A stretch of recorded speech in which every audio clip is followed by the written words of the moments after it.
Let us now discuss some strategies that are widely used by actors in bargaining situations, and let us discuss the determinants of bargaining outcomes, so of who gets what in bargaining situations. And the general approach we are taking here really is that we want to understand what strategies can give actors advantage in bargaining situations. So what strategies they are likely to adopt in order to improve their gains from the bargaining setup. And by looking at them, we can then understand the determinants of the bargaining outcomes or the success in bargaining situations. So what features of negotiations really determine the outcomes, and how can you make work these for you in a bargaining situation? Now, perhaps the most important element of success in bargaining situation for an individual actor is to develop his or her so-called outside option. So outside option refers to the possibilities that are available to the individual actors. Right? So the things they might attain if the negotiations fail. Right? The better your outside options, the more strong your position is in a bargaining setup, because you can always go to your partners and claim, look, even if we don't get any deal today, I'm still fine because my outside option is very attractive to me. So you need to offer me more, something more than what my outside option gives me, in order for me to be at all interested in this talk or in this conversation. So the better one's outside option, the stronger one's bargaining position. And the best outside option one has is called BATNA, so best alternative to the negotiated agreement. And this is a very important concept in bargaining theory, that of BATNA. And developing one's BATNA, so best alternative to the negotiated agreement, is typically understood as the key to leverage in bargaining. Now, other than outside options, one can also work on one's so-called inside options. And inside options refer to the utility one reaps from the temporary lack of agreement during the negotiations. So from the fact that the negotiations are continuing, they are going on, and that the final outcome hasn't still been reached. And as you probably intuitively understand, the more happy you are with the status quo, with still not having the agreement, probably the more likely you are going to be patient in the negotiations, and the more likely you are willing to wait for the others to make concessions. You will not feel pressed into doing that yourself. So the better, the more attractive your inside option, the less pressure you face to rush into a quick deal, perhaps unfavorable or not very favorable to you, and therefore the more leverage you have. So this is outside options and inside options.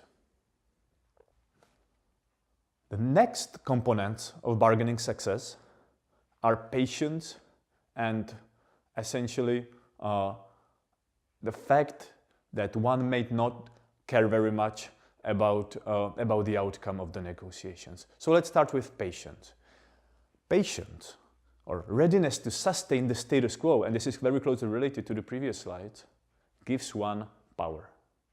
If you are patient in the negotiations, if you are not pressed on time, you can wait for the others to make moves. On the other hand, relative impatience, so the need for a deal, for a quick deal, is a source of weakness in negotiations, quite obviously. Now in crisis situations, this is a problematic source of bargaining power, of course, because the crisis situation is, by its very nature, set up in such a way so that waiting makes everyone suffer, but someone suffers more, someone less, and this asymmetry can be a source of power as well. So patience is a third component or third source of bargaining leverage that we are mentioning. Risk acceptance is the fourth one. If I'm willing to risk a failure of the negotiations or a breakdown of the negotiations, or more specifically, if I'm more ready than the others to risk this gives me power in the bargaining.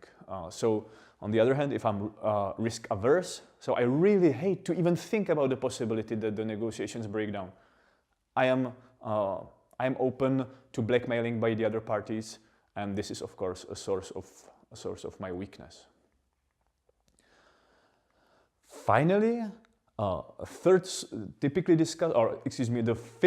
typically discussed source of power in bargaining situations is the ability of the actors to commit themselves to specific outcomes. Basically, to be able to tie their hands and to put themselves in a situation in which they cannot offer more concessions to the others, even if they want it. So this goes back to Thomas Schelling's famous analysis of bargaining situations.